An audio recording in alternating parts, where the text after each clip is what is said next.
असह्य तातीरे कलबल जनजीवन बणाई 40 डिग्री उपरे पारद सुंदरगढ़ जिला बणाई असह्य गरम और गुड़गुड़ी डहल विकल जनजीवन रास्तार गलाबे तातीरू त्राही पाइबापी किए कहीं केते प्रकार उपाय खोजुछि किए मुह मुंड घोड़ाऊछि तो आउ किए छता कपड़ा बांधी यातायात करुछंती दिन 11टा पर घर बाहर कष्ट हो पड़ुछि रास्ताघाट खाँ खाँ गरम प्रकोप कूलर मध्य काम करूनी बसस्टाण्ड गछमूल आश्रय नौछंती पथचारी ठंडा पानीय जल दोकान गुड़िक भिड़ जमुछि।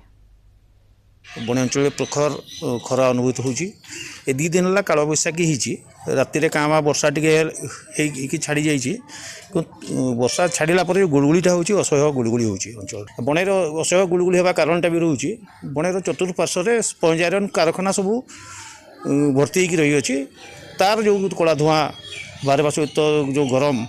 अंचल को पूरा गोटे हिट चेम्बर तैयारी करके रखी बणे अंचल को जहाँ प्रशासन आपण मान माध्यम आम जनाऊँ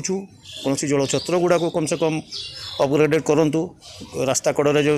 प्रशासन तरफ जल छत्र कले कम से कम पानी मुंदिए पीकी लोक मैंने उपकृत होंगे।